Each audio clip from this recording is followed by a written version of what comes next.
Hello बच्चा लोग की हाल चाल। आई होप सब लोग बहुत अच्छे होंगे, बहुत ही अच्छा सबका रिजल्ट आया होगा। और मुझे बहुत लोगों ने मैसेज किया, कॉल किया कि मैम इतने मार्क्स आए, तो बहुत ही अच्छा लगा।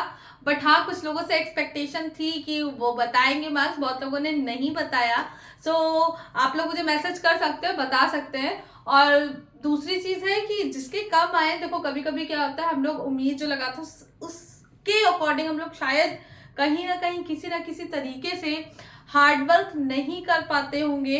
तो इस वजह से भी, और कभी कभी होता है कि मेहनत हमें लगता है हम लोग करते हैं बट उसके अकॉर्डिंग रिजल्ट नहीं आता। तो इसका मतलब है या तो आपका गोल बहुत ऊपर आपने सोचा था, या उसके अकॉर्डिंग आप मेहनत नहीं कर पाए। बट उसको परेशान होने की जरूरत नहीं है, क्योंकि ये सिर्फ और सिर्फ जैसे कहते हैं ना कि आपने स्कूल में फीस दी तो उसका एक सर्टिफिकेट होना चाहिए। तो बस वही समझ लीजिए कि जो मार्कशीट होती है, जो रिजल्ट होता है, ये वही है। आपका करियर इस मार्कशीट से डिसाइड नहीं होता, ठीक है ना। तो आपकी जो स्किल्स है वो एनहेंस करिए, उसको एनहेंस करना बहुत ज्यादा जरूरी है, ठीक है। तो इसको लेके बिल्कुल डिप्रेस मत होइएगा, जो हो गया सो हो गया। आगे आने वाला जो 11th 12th है उसको अच्छे से बेहतर करिए, और कोशिश करिए कि तैयारी ऐसी हो कि आफ्टर 12th एक जॉब आपके पास हो, ठीक है ना। जितना जल्दी मेहनत अभी कर लोगे उतना अच्छा है कि बाद में आराम होगा। वरना अगर अभी मेहनत नहीं कर पाओगे तो बाद में वही चीज है कि मेहनत करते करते करना चलते रहना होगा, ठीक है। तो अब देखिए, कोई बात नहीं, इसमें बहुत ज्यादा परेशान होने की जरूरत नहीं है, ठीक है।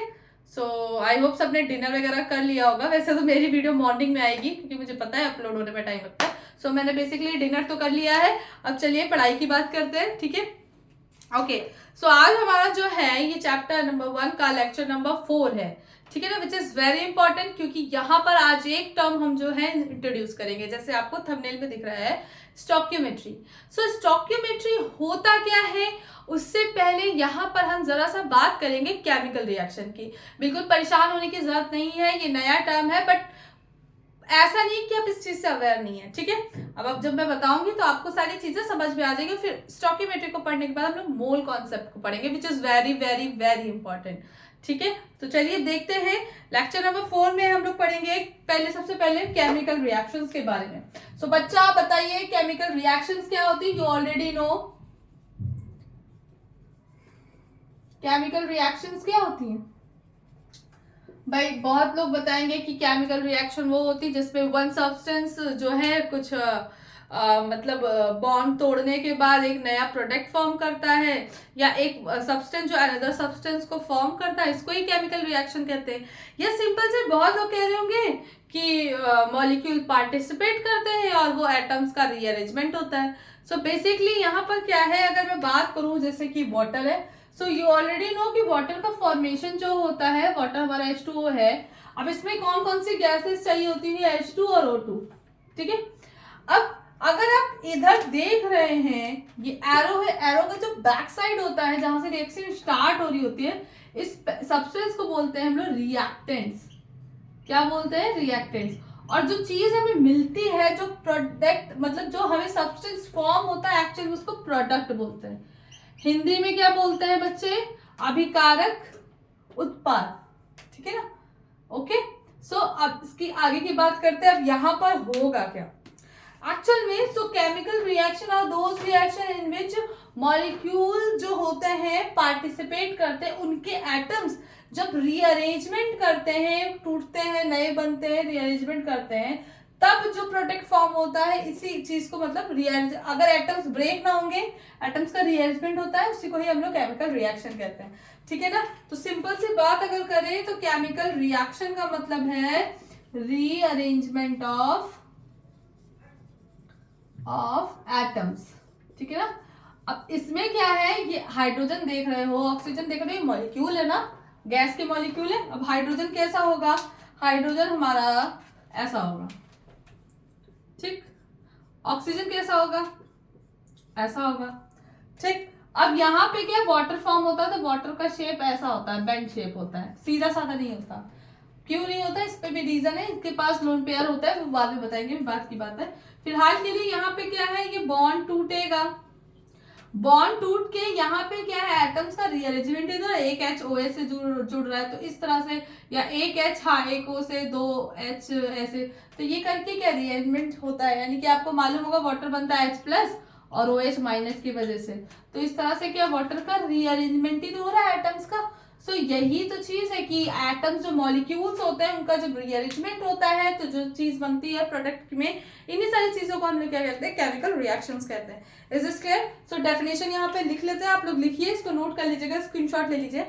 डेफिनेशन लिखिए यहाँ पर, rearrangement of atoms between various molecules of reactants to form a new molecule of the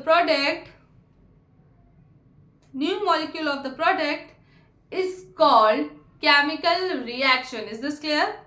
ठीक है, अब यहाँ पे लेकिन अब भाई केमिकल रिएक्शंस की बात करें तो केमिकल रिएक्शन को कुछ नियम, कुछ लॉस को फॉलो करना होता है। तो याद रखना, कोई भी केमिकल रिएक्शन तभी सही मानी जाएगी जब वो मास ऑफ कंजर्वेशन लॉ को फॉलो करता है, यानी कि मास इज ऑल्सो कंजर्व होना चाहिए, ठीक है ना, तभी ये रिएक्शन वैलिड मानी जाती है। ठीक है, यानी कि मास उसका जो है वो संरक्षित, कंजर्व का मतलब जितना लिया है हमको उत्पाद साइड में यानी कि प्रोडक्ट साइड में भी उतना मिलना चाहिए, ना कम हो ना ज्यादा हो, और ये भी ना हो कि कोई नया एटम आ जाए। ठीक है, तो पहले तो मास की बात करें तो यहीं पे चलो। ठीक है, तो इसको ही किसको फॉलो करता है, law of conservation of mass, laws of conservation, ये पढ़ाया भी है, पहला लेक्चर यही है हम लोगों का था, conservation of mass. Is this clear? So अब यहाँ पे देखते हैं फिलहाल के लिए, क्या ये लॉ ऑफ कंजर्वेशन ऑफ मास को फॉलो कर रहा है, इसको स्क्रीनशॉट ले लीजिए। ठीक है, तो चलो देखते हैं, ले लिया स्क्रीनशॉट, आप चलिए आगे की बात करते हैं।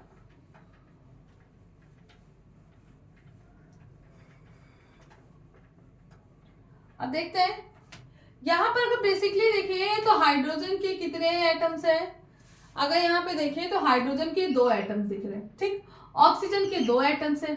ठीक है, अब अगर यहाँ देखें तो हाइड्रोजन के तो 2 एटम है लेकिन ऑक्सीजन का तो यहाँ एक ही एटम है, इसका मतलब मामला गड़बड़ है और यहाँ पर ये केमिकल रिएक्शन हमारी सही नहीं मानी जाएगी।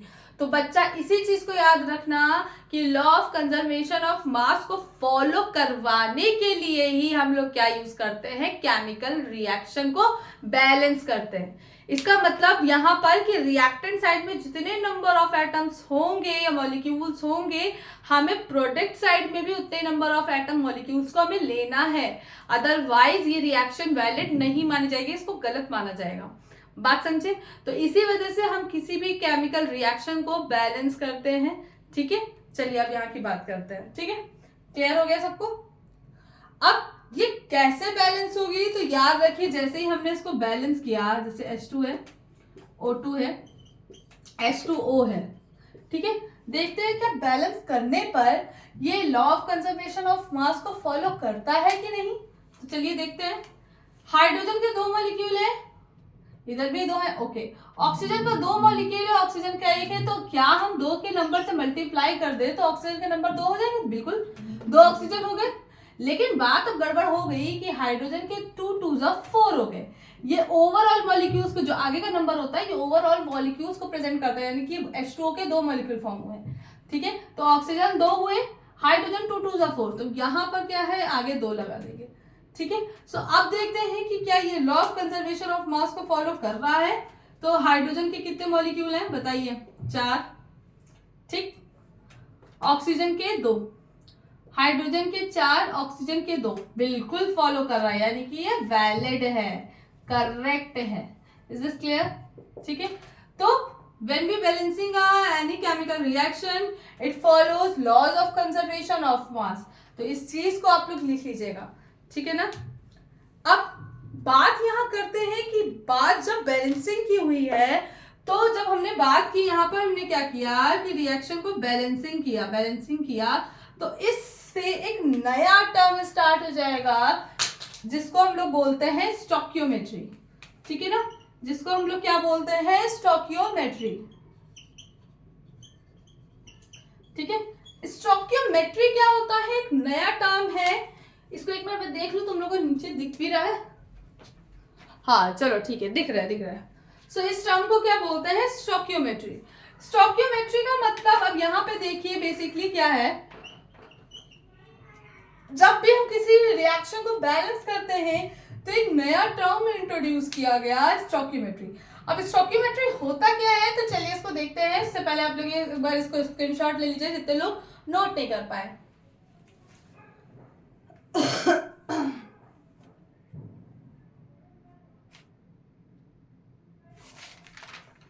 ठीक है। सो इसका मतलब जब भी आप किसी केमिकल रिएक्शन को बैलेंस कर रहे हैं, इट मींस आप स्टोइकियोमेट्री को बैलेंस कर रहे हैं, and that's a very really important. ठीक है। सो स्टोइकियोमेट्री बहुत ज्यादा इंपॉर्टेंट है। यहाँ पे देखते हैं what is the term of stoichiometry है। ठीक है ना। सो बिल्कुल चक दे फड्डे, इसको देख लीजिए, अब पता चलेगा फिर एक्चुअल में क्या होता है। ठीक है।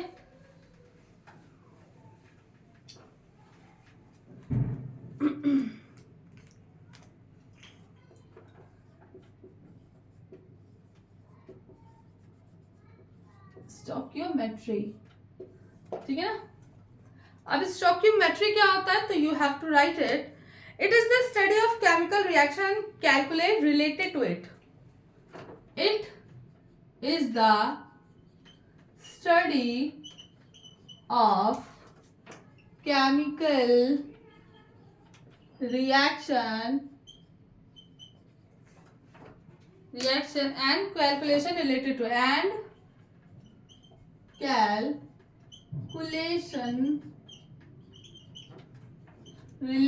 it। यानी कि किसी भी रिएक्शन को जब हम स्टडी करते हैं और या उसमें किसी तरह की कैलकुलेशन होती है, तो इसी टर्म को हम लोग स्टोइकियोमेट्री कहते हैं। ठीक है ना। तो इस चीज को बेहतर तरीके से समझने के लिए चलिए यहाँ पे एक एग्जाम्पल लेते हैं, केमिकल रिएक्शन लेते हैं, उसमें देखते हैं कि एक्चुअल में स्टोइकियोमेट्री क्या है। ठीक है। तो चलिए यहाँ पे सबसे पहले हमने एक एग्जाम्पल लिया, सल्फर है। ठीक है। और सल्फर डाइऑक्साइड जब भी ऑक्सीजन से रिएक्ट करती है then it form sulphur trioxide. ठीक है। तो ये केमिकल रिएक्शन है, मैंने दे दिया है। ठीक है ना। अब इस रिएक्शन को दो तरीके से बैलेंस कर सकते हैं, दो तरीके से।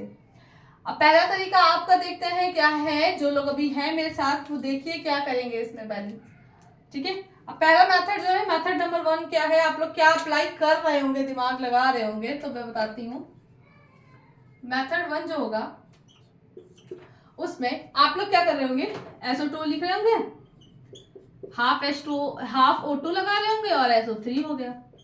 मतलब अकॉर्डिंग टू यू कि दो मॉलिक्यूल ये हैं, O2 के दो मॉलिक्यूल है, आधा कर दिया, इसका मतलब हम एक मॉलिक्यूल की बात कर रहे हैं। तो इसका मतलब सल्फर तो ऑलरेडी एक है और ये 3 मॉलिक्यूल हो गए, इधर भी 3 मॉलिक्यूल हो गए। भाई ऐसा माना है O2 का मतलब दो ऑक्सीजन है, उसमें हाफ लगा दिया, इसका मतलब वो एक ऑक्सीजन बचा।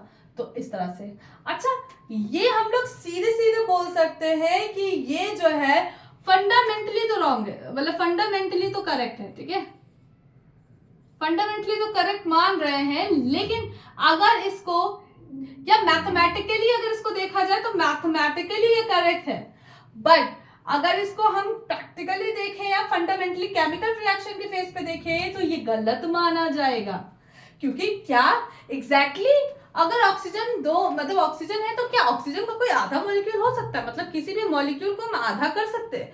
तो केमिस्ट्री की लैंग्वेज है बिल्कुल नहीं। मैथमेटिकली हाँ आप कर सकते हो इस तरह से बैलेंस, लेकिन स्टोइकियोमेट्री की नजर से ये गलत माना जाएगा, क्योंकि आप कभी भी कोई ऑक्सीजन मॉलिक्यूल उसको आधा नहीं कर सकते। ठीक है। तो ये रॉन्ग है, एग्जैक्टली एग्जिस्ट नहीं करता है। तो अब दूसरा मेथड नंबर 2 होगा, क्या होगा देखिए। दूसरा तरीका ये हो सकता है कि यहां पर बैलेंस करने के लिए हम लोगों ने क्या किया, ये मैंने दोबारा क्यों लिख दिया, ओके। अब यहां पे बैलेंस करने के लिए हम इसको 2 लगा दें। ठीक है। यहां पे मैंने 2 लगाया, यहां पे 2 लगाया। अगर यहां पे ध्यान से देख रहे हो, 2 सल्फर इधर है, 2 सल्फर इधर है, 2 2 4 5 6 3 2 6, मतलब कि बैलेंस हो गया, ऑक्सीजन भी बैलेंस हो गया। तो ये एक मेथड सही है, क्योंकि यहाँ पर कोई भी मॉलिक्यूल आपको आधे अधूरे नहीं दिख रहे। बात समझ रहे हो? तो हाफ का मतलब कुछ नहीं होता, ये रॉन्ग है, दिस वे इज करेक्ट। ठीक है, तो यहाँ तक समझ में आ गया। ये फंडामेंटली एपरेटली प्रैक्टिकली सब सही है, मैथमेटिकली भी सही है, दोनों तरह से सही है। ठीक है ना, तो केमिस्ट्री के लैंग्वेज में ये बिल्कुल सही है। ठीक है ना, तो याद रखना केमिस्ट्री के लैंग्वेज में मतलब प्रैक्टिकली सजेस्ट करते हैं, मैथमेटिकली नहीं। तो ये अकॉर्डिंग टू स्टोइकियोमेट्री ये करेक्ट है। ठीक है, स्क्रीनशॉट ले लीजिए।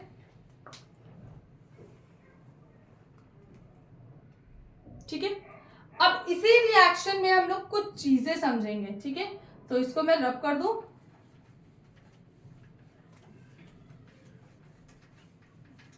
अब अगर हम स्टोइकियोमेट्री पढ़ रहे हैं तो we have to identify stoichiometric coefficient, यानी कि स्टोइकियोमेट्री में कुछ स्टोइकियोमेट्रिक कोफिशिएंट होता है, वो क्या होता है। तो चलिए, जो हमने नीचे सही वाली बैलेंस केमिकल रिएक्शन ली है उसको फिर से लिखते हैं और देखते हैं कि what is the stoichiometric coefficient. ठीक है, जस्ट क्लियर, अब तक जो भी था बच्चा समझ में आ रहा, कोई दिक्कत है? ओके, सो अब यहाँ पे बात करते हैं SO2 की प्लस O2 की। ठीक है, और इसके बाद हम लोग सीधे क्या करेंगे, SO3 ले रहे हैं। ठीक है, और हम लोग ने बैलेंस जब किया था तो हम लोग ने क्या किया, आगे 2 लगाया था और इधर भी 2 लगाया था, अपने आप बैलेंस हो गई थी। अब यहाँ पर स्टोइकियोमेट्रिक कोफिशिएंट क्या होता है, अगर आप देख रहे हो तो यहाँ पर सल्फर के मॉलिक्यूल्स कितने हैं, 2, मतलब सल्फर डाइऑक्साइड के। ठीक है, ऑक्सीजन का मॉलिक्यूल आपको कितना दिख रहा है, 1, और यहाँ पर सल्फर ट्राइऑक्साइड के मॉलिक्यूल 2 दिख रहा है। तो आपको जो ये टर्म दिख रहा है, नंबर ऑफ मॉलिक्यूल्स को जो बता रहा है, जो बैलेंसिंग करने के बाद मुझे मिला, इन्हीं नंबर्स को क्या बोलते हैं, इन्हीं नंबर्स को, इन नंबर्स को ही हम लोग क्या बोलते हैं, को ही स्टोइकियोमेट्रिक कोफिशिएंट बोलते हैं, कोफिशिएंट बोलते हैं। क्या बोलता है, stoichiometric coefficient. Is this clear? ठीक है, इन्हीं को स्टोइकियोमेट्रिक कोफिशिएंट बोलते हैं। सो बच्चे याद रखना, हर एक केमिकल रिएक्शन को बैलेंस करने के बाद जो नंबर ऑफ मॉलिक्यूल्स हमें मिलते हैं, जो नंबर्स आते हैं, उन्हीं को ही स्टोइकियोमेट्रिक कोफिशिएंट कहते हैं। Is this clear? सारी बातें आ गई।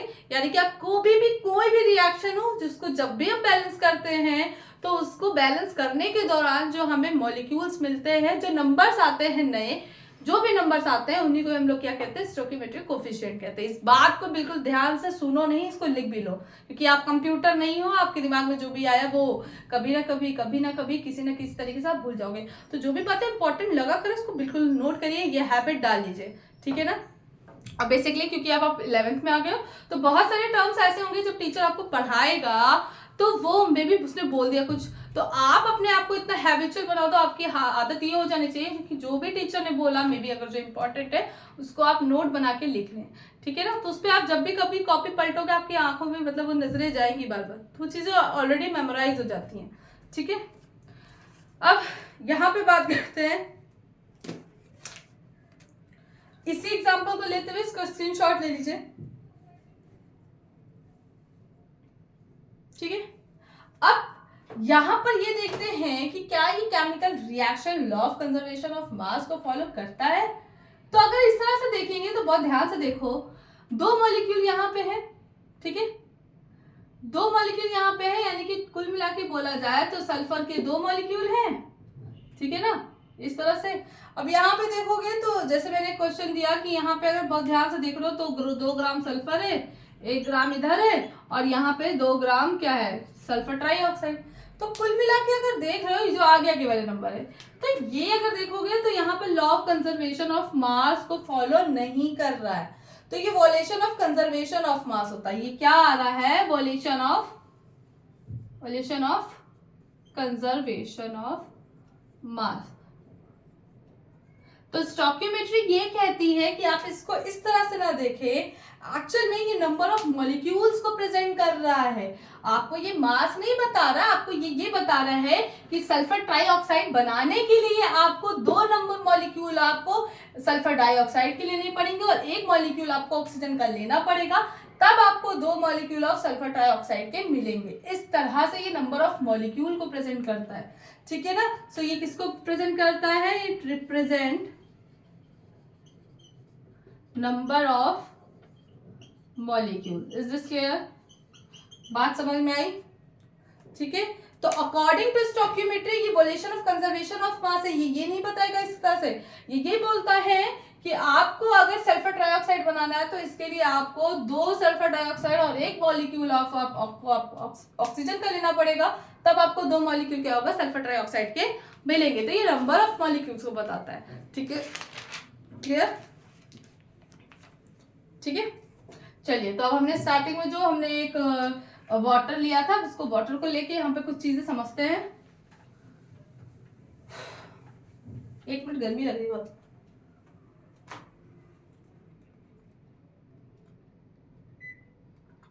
थोड़ी देर की आवाज आएगी, थोड़ा बंद कर देंगे, ठीक है? फैन चला नहीं सकते, फैन में तो और आवाज आएगी, ये सारी प्रॉब्लम है। देखो आवाज आएगा तो बता देना, मतलब कि मैम मतलब आवाज आती है फिर आप जब ऑन करते हो, ठीक है? चलो तो फिर नहीं ऑन करूँगी, बट अगर ओके है तो फिर ठीक है। ठीक है, चलो अब हमने वाटर का फिर से एग्जांपल लिया, H2O2 H2O। ठीक है, अब यहाँ पर according to stoichiometry, for stoichiometry हम लोग इसको फिर से बैलेंस करेंगे। ठीक है, बैलेंस करेंगे। अब बैलेंस कैसे करेंगे भाई, देख लो, हाइड्रोजन है, ऑक्सीजन है, H2O है, तो ध्यान से सुनो, 2 हाइड्रोजन इधर, 2 इधर, 2 ऑक्सीजन इधर, इधर कितना है 1 है, तो आगे क्या लगाएंगे 2 जैसे ही लगाया, ये रिएक्शन बैलेंस हुई नहीं, अभी नहीं, 2 2 सा 4 हाइड्रोजन हो गए, तो यहाँ पे आगे क्या कर देंगे 2 लगा देंगे। ठीक है, बात समझ आई? तो ये इस बात को रिप्रेजेंट कर रहा है स्टोकियोमेट्री के अकॉर्डिंग। अगर मॉलिक्यूल्स की बात करें तो इसने ये बोला कि 2 मॉलिक्यूल्स किसके हैं, हाइड्रोजन गैस के हैं, ठीक है ना, 1 मॉलिक्यूल किसका है, ऑक्सीजन का है, और 2 मॉलिक्यूल्स हमको किसके मिल गए, फिर वाटर के मॉलिक्यूल्स मिल गए। अब मान लो कि x नंबर ऑफ मॉलिक्यूल है, x नंबर, ठीक है, तो ये कितना हो जाएगा 2x मॉलिक्यूल, ये 1x मॉलिक्यूल, और ये 2x मॉलिक्यूल, मतलब मान लो ना कि x नंबर ऑफ मॉलिक्यूल्स है, ठीक है ना। अब यहाँ पर क्या होगा, यानी कि मॉलिक्यूल्स ऑफ हाइड्रोजन, ऑक्सीजन और वाटर, ठीक है ना।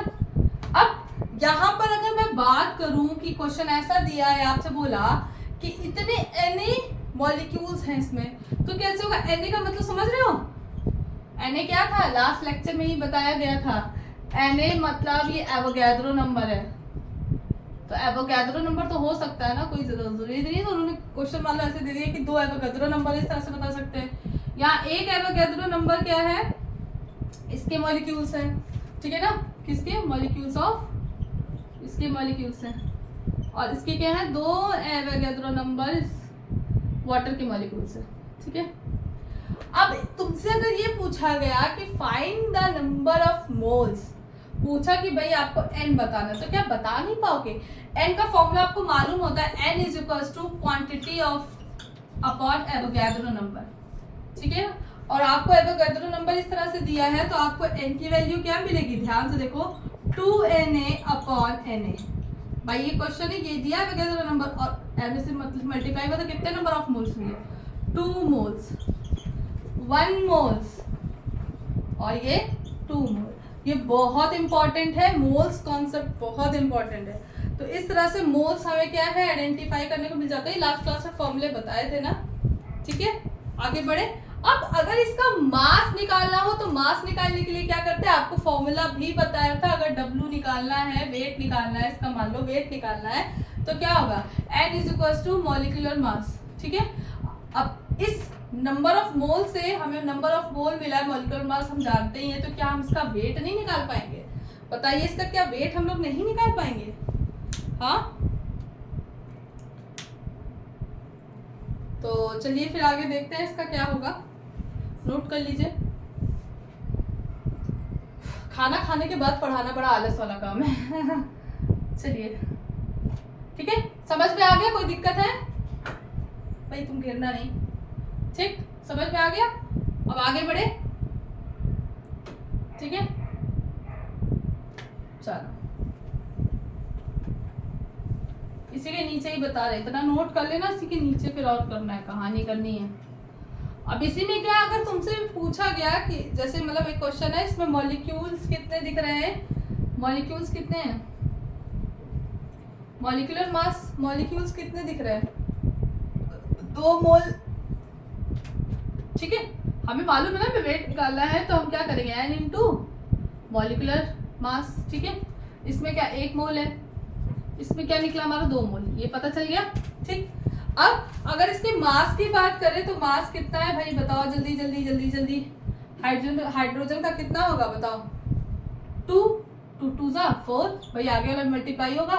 ऑक्सीजन का 32 और वाटर का कितना होगा बताओ, 18 होता है, लेकिन क्योंकि 2 है तो ये हो जाएगा हमारा 36। भाई निकालना होता है ना कैसे H2O का निकालेंगे, हाइड्रोजन 2 है, 2 प्लस ऑक्सीजन 16, तो 16 प्लस 18 और 2 है तो 36 हो जाएगा, ठीक है। तो क्या इसका हम लोग वेट नहीं निकाल सकते, वेट निकाल सकते हैं ना भाई ऐसे, n इंटू मॉलिकुलर मास। तो हाइड्रोजन का अगर हमें निकालना है तो हम क्या करेंगे बताओ, मोल्स कितने हैं 2 और ये 4, कितना आया 8। तो इस तरह से बाकी निकाल लोगे, कोनो दिक्कत किसी तरह की समस्या बताओ, समझ में आ गया। अगर हम किसी चीज का मास निकालते हैं, इसका मतलब है ये लॉ ऑफ कंजर्वेशन ऑफ मास को फॉलो करेगा। कैसे, 36 इधर आ रहा है, अगर ये 32 और 4 जोड़ोगे 36 नहीं आ रहा, तो इसका मतलब अगर तुमने मास निकाला है, इसका मतलब ये लॉ ऑफ कंजर्वेशन ऑफ मास को फॉलो करते हैं कोई भी रिएक्शन, ठीक है। तो अब बात समझ में आई, ठीक है ना।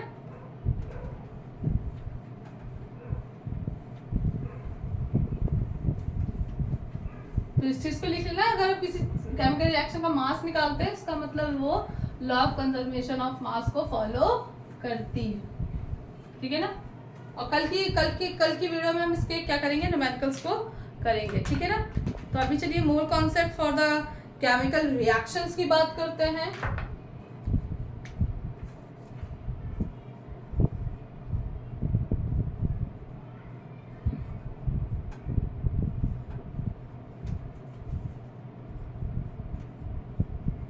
इंक तो डाली थी, कम क्यों लग रही है।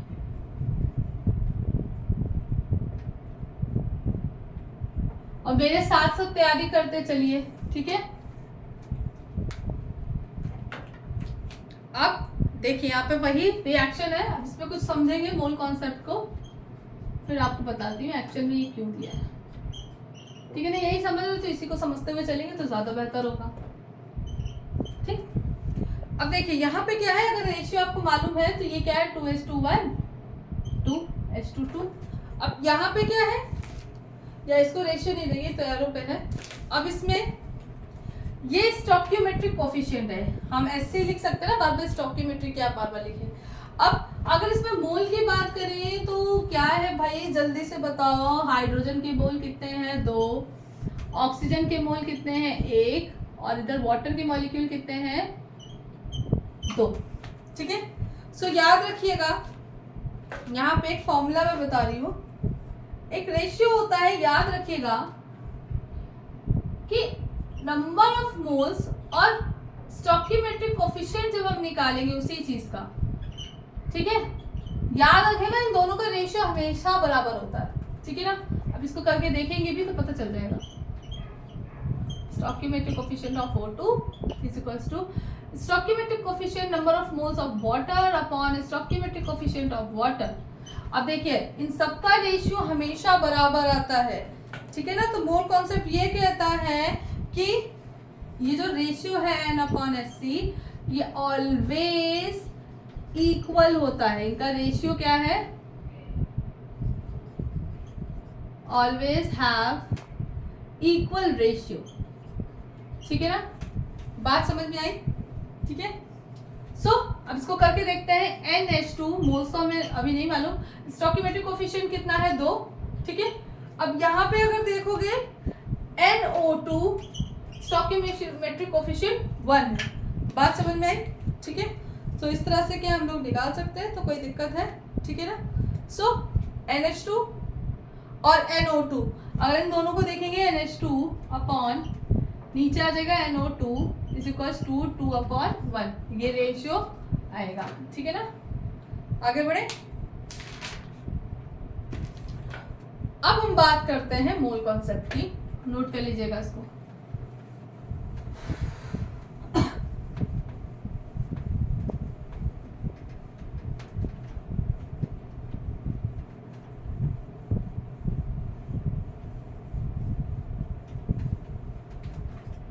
नींद आ रही है।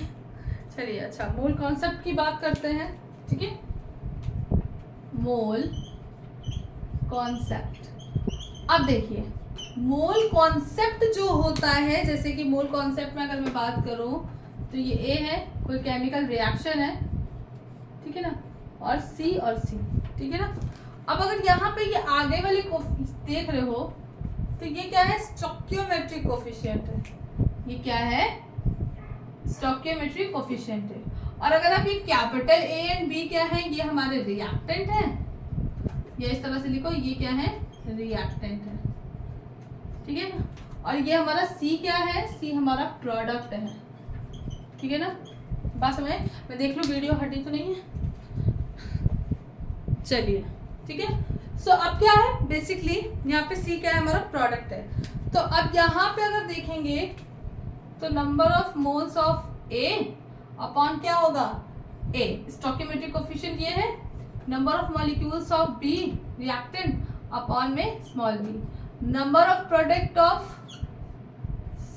Moles of c upon stoichiometric coefficient c. तो ये आपका फॉर्मूला एक निकल के आया है, इसको नोट कर लीजिएगा। इसी कॉन्सेप्ट को हम लोग बोलते हैं मोल कॉन्सेप्ट। अब बात समझ में आई कि the ratio of mole upon stoichiometric coefficient, इसी को ही बोलते हैं कि हम लोग मोल कॉन्सेप्ट, ठीक है ना।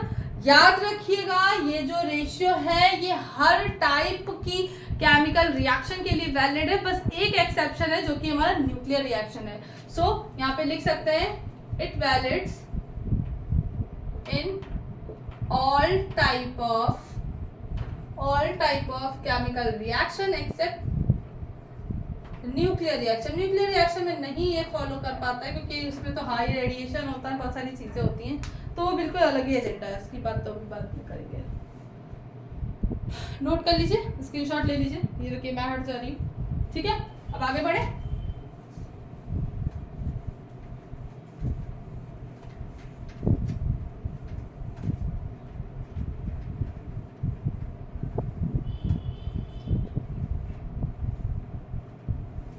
चलिए अब यहाँ पे एक क्वेश्चन है, उस पर देखते हैं अप्लाई करके क्या क्या होगा। अब हैबर प्रोसेस अगर आपको नहीं मालूम है तो बिल्कुल पता कर लीजिए, आपको मालूम होना चाहिए नाइट्रोजन और हाइड्रोजन को मिला के अमोनिया गैस बनती है। तो इसी प्रोसेस को, इसमें नाइट्रोजन का गैस का जो रेशियो होता है वो कितना होता है 1 और हाइड्रोजन का 3, तो 3:1 रेशियो जो होता है ये अमोनिया को फॉर्म करता है और इसी प्रोसेस को बोलते हैं हैबर प्रोसेस, ठीक है ना। तो यहाँ पे यही रिएक्शन लेते हैं N2H2 प्लस NH3, ठीक है। अब इस रिएक्शन को बैलेंस करना है, या बैलेंस आपको गिवन होगा जो भी होगा, ये 2 भाई बिल्कुल बहुत सिंपल है। 2 नाइट्रोजन इधर है, हमें 2 नाइट्रोजन बनाने के लिए मैंने आगे मल्टीप्लाई किया, जैसे मल्टीप्लाई किया नाइट्रोजन बैलेंस, अब 3 2 6 हाइड्रोजन हो गए, तो इसलिए मैंने 3 से मल्टीप्लाई किया, क्योंकि आपको मालूम होना चाहिए 2 का 3, 3 का 2 करते हैं, ठीक है ना, मल्टीप्लिकेशन में, क्योंकि 3 2 6 और 2 3 6 तो बराबर ही जाएगा, कोई दिक्कत तो है नहीं। सो अब यहाँ पे क्या है, स्टोइकियोमेट्रिक कोफिशिएंट अगर देख रहे हो तो ये 1 है, ये 3 है और ये 2 है, ठीक है ना। अब इसमें क्या है, इसमें अलग अलग हम लोग क्या कर सकते हैं, इसके मॉलिक्यूल्स की अगर बात करें तो मॉलिक्यूल्स कितने हैं, एक मॉलिक्यूल्स किसका है N2 का, 3 मॉलिक्यूल्स किसके हैं H2 के, 2 मॉलिक्यूल्स किसके हैं अमोनिया के, ठीक है, NH3 के, ठीक है। डॉक्टर वाली राइटिंग हो रही है मेरी, है। अब मोल की बात करें तो ये 1 मोल इसका है, 3 मोल है, 2 मोल है, ठीक है। अब यहाँ पर अगर मोल की बात करें तो N यहाँ पे कैसे रखेंगे, देखो इसको वेट अगर निकालने की बात होगी, इसके मोल भी तुम्हें निकाल ही लोगे। मोल कैसे निकालोगे, N2 अपॉन स्टोइकियोमेट्रिक कोफिशिएंट, तो स्टोइकियोमेट्रिक कोफिशिएंट क्या है 1 है, फिर NH2 अपॉन स्टोइकियोमेट्रिक कोफिशिएंट, फिर NH3 upon stoichiometric coefficient. Wait निकालने की बात होगी तो वेट कैसे निकालोगे, सब कुछ आपको बता चुके हैं, आप लोग खुद निकालिएगा। वेट कैसे, नाइट्रोजन का 28 ग्राम होगा, हाइड्रोजन कितने ग्राम होगा 6 ग्राम होगा, ठीक है ना, 3 2 6 ग्राम, और अमोनिया हमारी जो होगी 34 ग्राम होगी, ठीक है ना। अगर वेट देख रहे हो तो 28 और 6 34 ही होगा, ये 34 से फॉलो कर रहा है। तो अब इसको फॉर्मूले से निकालोगे ना, वेट कैसे निकलेगा, n इंटू मॉलिकुलर मास। ठीक है, निकालोगे, करके दिखाना, मुझे आंसर बताइएगा क्या आएगा। ठीक है, इसका क्वांटिटी निकालनी है तो क्या नहीं निकाला, मोल इंटू एवोगैड्रो नंबर। ठीक है, तो इस तरह से आप सारा निकाल सकते हो। वॉल्यूम भी निकाल सकते हो, लेकिन गैस कहाँ, गैस तो है ही है, तो निकाल सकते हैं n इंटू 22.4, लास्ट लेक्चर में बताया था। तो इस तरह से आप सारे चीज़ें निकाल सकते हो। ठीक है ना। अब एक क्वेश्चन इसी का ही है, लेकिन थोड़ा अलग टाइप से है, देखते हैं क्या है। ठीक है, रब कर दूं।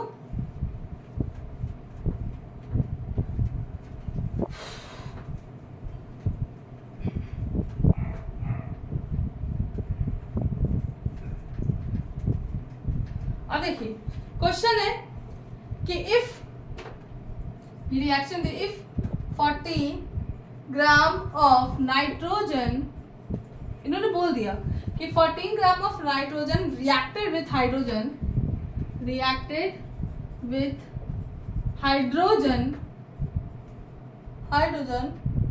To form ammonia. ठीक है ना। अब देखो इसको कैसे करोगे, फाइंड क्या करना है, molecular number of moles of hydrogen और number of moles of ammonia. ठीक है ना, वी हैव टू फाइंड। ठीक है, अब कैसे करोगे, इस रिएक्शन में अगर देख रहे हो N2 है, 3H2 है, 2NH3 है, तो रेशियो क्या आ रहा है, 1H2 3H2, ये 2 है। ठीक है ना।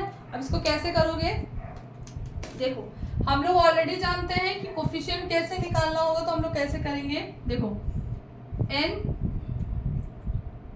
N2 अपॉन स्टोइकियोमेट्रिक कोफिशिएंट 1 है। ठीक है ना, और हाइड्रोजन का लेते हैं NH2 अपॉन स्टोइकियोमेट्रिक कोफिशिएंट। हमें नंबर ऑफ मोल्स क्या है ऑलरेडी फाइंड करने हैं, तो ये कैसे करेंगे, आपको मालूम है एक फॉर्मूला मैंने बताया था, weight upon is equals to number of moles into, नहीं, अगर नंबर ऑफ मोल्स निकालने हैं तो वेट अपॉन मॉलिक्यूलर मास होता है। ठीक है ना, फॉर्मूला अभी रखा था।